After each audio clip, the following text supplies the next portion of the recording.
guess I cut it a little close last time I parked these.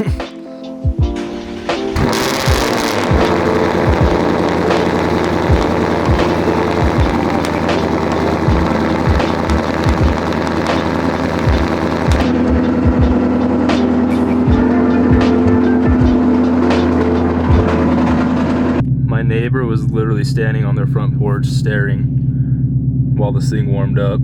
I mean, once this thing idles down, it's fine. Like now it's just chilling, it's just warming up. But I wouldn't be surprised if we get a complaint soon. It's not good.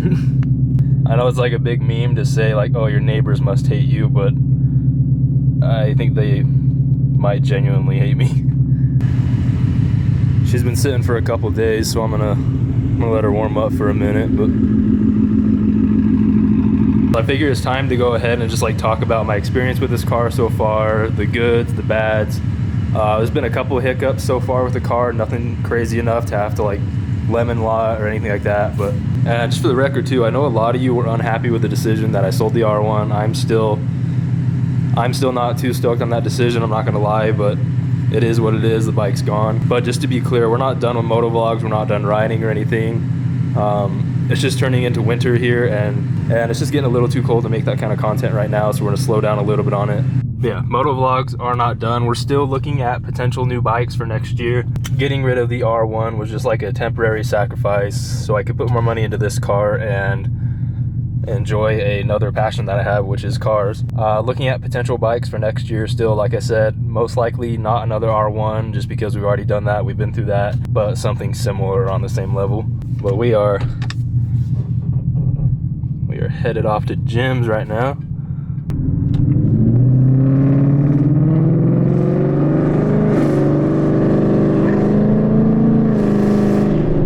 This thing is so nasty, dude.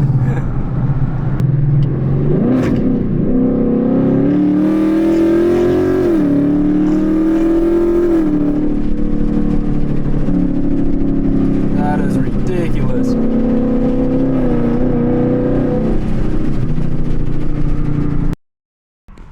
The car is literally sat for only like maybe an hour and a half, and it sounds like a cold start every single time.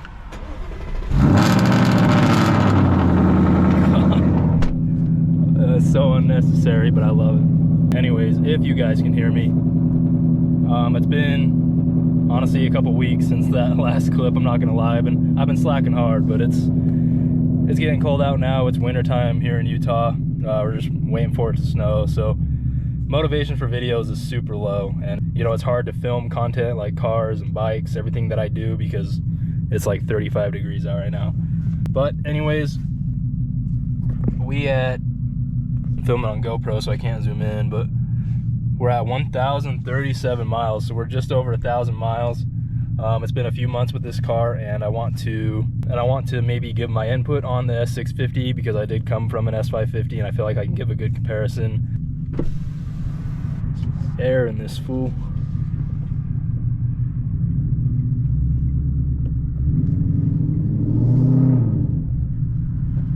Anyways guys, a few months in, oh, we got a freaking Mach-E being towed right there. Mustang down. But a few months in with the S650, if you guys didn't know, this is a 2024 GT Premium, 10R80 obviously. We got stainless works long tube, catted headers, H-pipe, muffler deletes, which needs to change soon because this thing is just absolutely too loud, and I'm already over it, so we got to switch up the cat back. We got all the suspension stuff, lowering springs, the Steeda, stop the hop kit, wheels, tires, everything.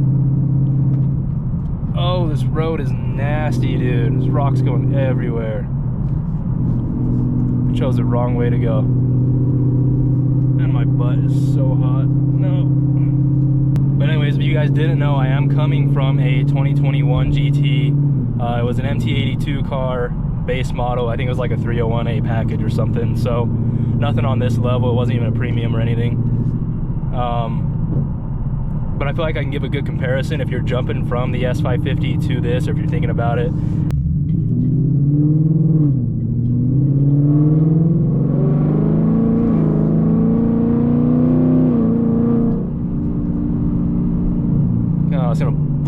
eardrums out with the windows up. But yeah, if you had any experience with an S550, if you own one, if you've driven one, this S650 is gonna feel very at home. It's literally the same car still.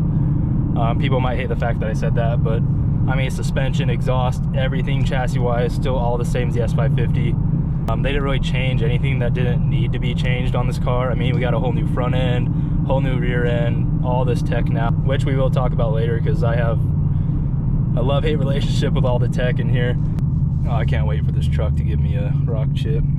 I mean, this Gen 4 Kaio is pretty much still the same as the previous gen, with the exception is they got dual throttle bodies now, which may, you know, allow for more power when tuning's available and stuff. But and I've never driven a 10R80 S550 because I had the MT82, but I hear a lot of stuff. I hear a lot of people saying that this 10R80 is a lot more refined than the previous gen.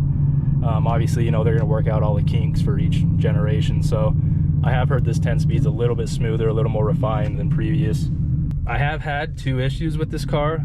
I guess one's like an ongoing annoyance, but I've only had one like actual issue, and I don't know if it's an actual issue or not. When this car was like 300-ish miles, I went to remote start it from inside my house. I didn't hear anything, and I went out there, tried to unlock the doors, and the car was like 100% drained. And it only sat overnight. Like, I just drove it the previous night, and the next morning just 100% drained, no lights, no dash, nothing. And so I put a jump box on it. The second I turn the jump box on, the entire car, everything just kind of like clicks on, it gets power. Didn't need a charge or anything, it just instantly had power. So I don't know what the issue was. It's never happened again, and we're at 1,000 miles, and like, I mean, 2 months later. There's a few different things that could have been. It could have been I left the door open, but I feel like I am too OCD to leave a door open, so I doubt that was it. Another thing is this car probably sat on the lot for who knows how many months before I bought it. So it could have just been a little bit low battery and didn't get enough charge time. Or the third possibility is this car does get over-the-air updates, like off of Wi-Fi, so it's possible maybe it drained while it was getting updated, I don't know. But they did release an over-the-air update for this car, which I've noticed now, if I can find it, the voltage sits at 14.5 now, when before I noticed it actually sat at like 13.5, sometimes it hit 14.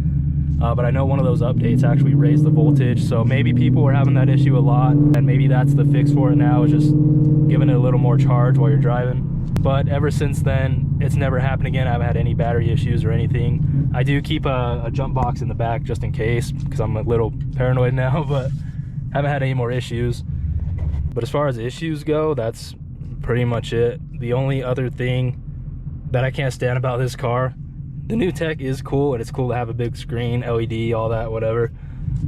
The CarPlay absolutely sucks. It's like, it's hit or miss every time you get in the car if your music's gonna connect or not. And that's a small thing to kind of gripe about, but it is kind of annoying, especially like if this is your daily and you're gonna drive this car every single day. I haven't even been paying attention where I'm driving. I'm just ended up in this business parking lot. Yo. On all the Facebook forums and stuff, I've heard a lot of people saying their screens will just like completely shut off. One side will go completely black and they got to reset the battery and all that stuff. I haven't had that issue yet, but I know it's pretty common for these, which kind of sucks. So I honestly wouldn't mind if this thing still had the old digital dash from the S550. I kind of prefer it over this, but this is what you get, so.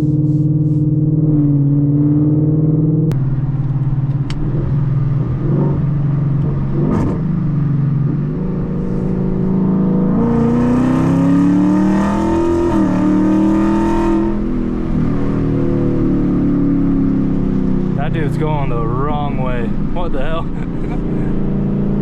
How do you do that?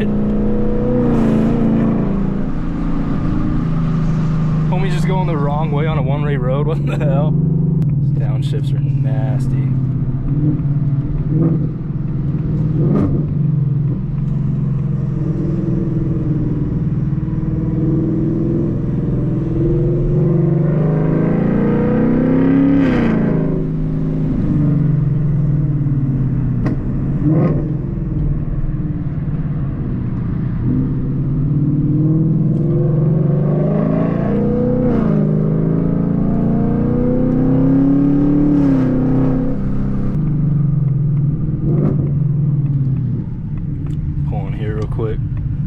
like losing my train of thought while I'm driving. Someone pull in here for a second. I can't drive and talk to a camera at the same time, I guess.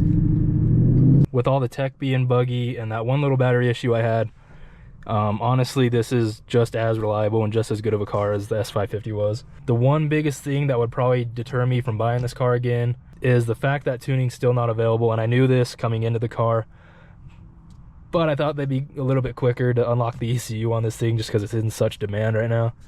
You know, we got long tubes, all that stuff. We're throwing an intake on later.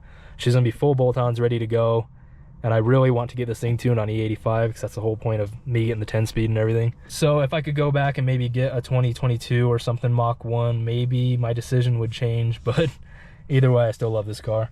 So if you are thinking about getting an S650, that's the one thing I would really consider and sleep on, is the fact that you still can't get these things tuned. Obviously, if you get a Whipple or a Roush or something, you can tune it, but NA-wise, we're kind of peaked at full bolt-ons without a tune, so get a look at this thing. This freeway is going to be super loud, but it's windy as hell too. But I mean, appearance-wise and like aesthetically, I'm pretty set with this car, man. There's nothing else I really want. So I mean, I've done everything I want to aesthetically. I just gotta get this thing tuned, man. The only other thing I think of is if they come out with a cowl hood finally for this thing, maybe a carbon fiber cowl or something. Other than that though, she's sitting purdy right now. But yeah, sorry if you guys were wanting a bigger, like, you know, controversial answer or something like that to the S650. It's still an S550, honestly. With the refinements and with the new tech, maybe it's a little worth it. This weekend, if it warms up a little, we got to get the intake installed and we got to get the oil catch can on, and then that's how she's gonna sit until they unlock the dang ECU for this thing. But anyways, boys, we headed home. I will see you in the next video. Peace.